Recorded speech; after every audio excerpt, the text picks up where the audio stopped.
and welcome back to Mika Reacting Reviews, where we react to reviews to things on the internet. Same day, same shirt, different video. And today we're returning to George Carlin, but we're going to be doing something a bit different today. We're not going to be reacting to a stand-up bit. We're going to actually be reacting to an interview that George Carlin has done. And the name or the title of this video is called George Carlin on Why It's Important Not to Give a Shit. Uploaded 10 years ago and has 5.8 million views and 101,000 likes. So I thought this would be interesting. I've never heard him really talk outside of a stage, like a stand-up bit. So I hope you guys enjoy this. But we're gonna get right into it. But before you do, if you like these type of videos, please like, comment, subscribe. Hit that bell to get the notifications when I do upload. All of that really does help with the algorithm, guys. And if you'd like to support this channel even further, you can donate. My PayPal link is in the description box below and also in the comment section. Of course, it helps, but you don't have to. You can just like, comment, and subscribe.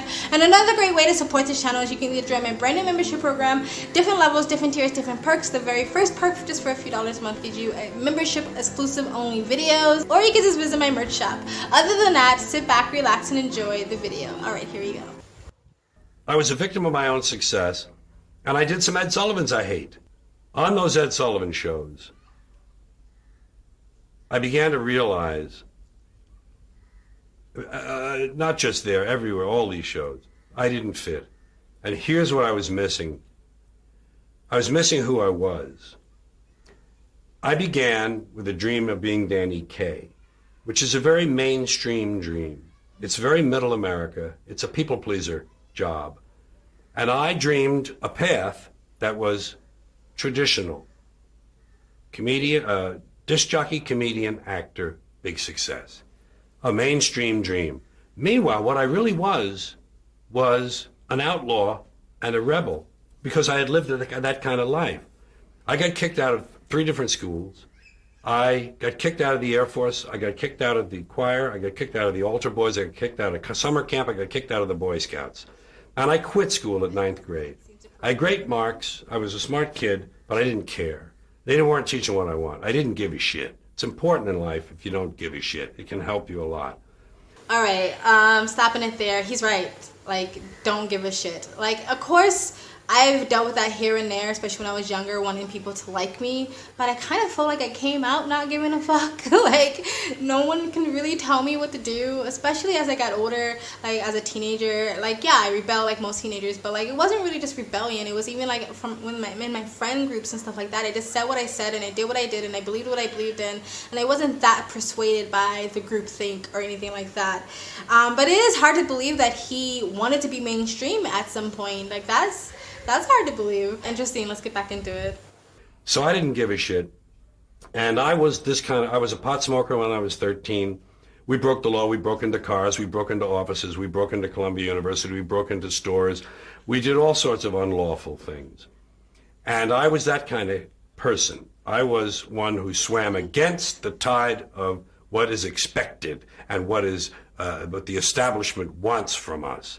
But I didn't know that about myself, because this dream blinded me. This dream was about America, about the path that we all follow, the middle of the road, middle class America, mainstream will dream. And meanwhile, I'm sitting there like this, you know, fuck those people. Fuck that shit. Look at this stupid shit. No, I don't want to be in the bunny number. Can I get out of the bunny number, please? I don't want to put on that fucking uniform.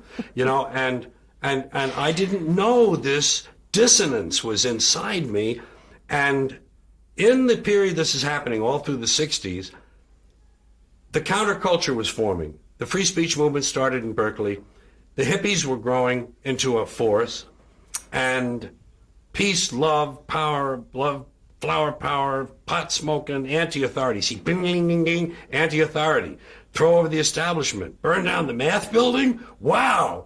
Ding, ding, ding, ding, ding, ding, ding. So I gravitated toward that because I was that person, really. Alright, stopping it there. Wow, Berkeley is not the same Berkeley as it used to be. Now, is it? Because I feel like Berkeley now is very pro censorship, protesting people not to come there and freely speak. So yeah, a lot different than it was before. Like, free speech movement started in Berkeley. That's hard to believe. And I actually think like the modern day hippie or progressive of yesterday is still, again, it's not the same as today, because now it's very pro-authority. It's very pro-listen to the media. It's very pro-listen to corporations, listen to the establishment. It's very pro the mainstream narrative. So it's definitely like a lot different now than it was before.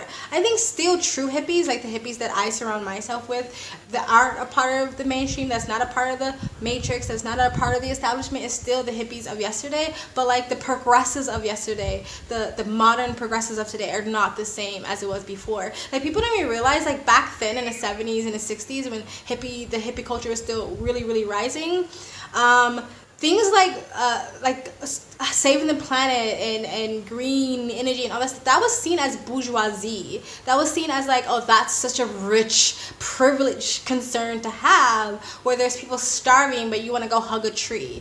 You know what I mean? I think it's seen as very hippie now, that image of hugging a tree. But back then it wasn't this huge, like, I'm not saying they didn't care about the animals and the planet then, but it wasn't this big push for climate change that it is now when it comes to progressive circles. Not saying it's a bad thing or a good thing. I'm just saying like it's evolved since then. But still, the kind of libertarian freedom for all of us sort of hippies are still exist, but they're not the modern progressives of today. Anyway, let's continue. And the people I hung around with were that way. The musicians I knew in the late 50s had gone through that transition. Suddenly they looked different, and their music changed. And I'm listening to people like the Buffalo Springfield. I'm listening to Bob Dylan. I'm listening to these people, and I realize these artists are using their talent to project their feelings and ideas, not just please people. And I suddenly was able to see my place and to realize I was in the wrong place. You see, in 1967, the summer of love, the peak of the hippie movement, I was 30. I was entertaining people in nightclubs who were 40, and they were at war with their kids who were 20. There was a generation war. I was in the middle of it. I was 30, 20, 40. And I'm going, see, what the fuck am I doing over here? These are the people that will at least understand me and give me a chance. I completely relate to that because I'm a millennial, right? But I'm in the later years of the millennial. I feel like I just missed that wave of super crazy far left progressivism that a lot of millennials are known for. And so I'm kind of in the middle where I don't relate too much to the older generation or the age group where you have kids and you're settled down, you have a mortgage and you live in the suburbs.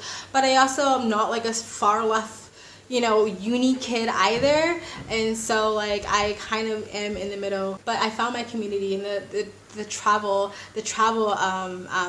world, or the travel lifestyle, because a lot of people here are kind of like that in the middle. Again, they're not, because a lot of people here aren't really conservative, but they're not like these crazy far left progressives either. I feel like a lot of the hippies of today, again, are either the hippies that the community I live in is either libertarian or like classical liberal, or like the classical hippie, how it was back then, when it was about free speech and anti-establishment and anti-authority and all those things. I'm not super anti-authority, but I am kind of like anti-establishment. Oh, and also he mentioned Bob Dylan. Should I react to Bob Dylan? Let me know in the comment section. In Buffalo Spring, I think he said. Let me know in the comment section. All right, let's continue.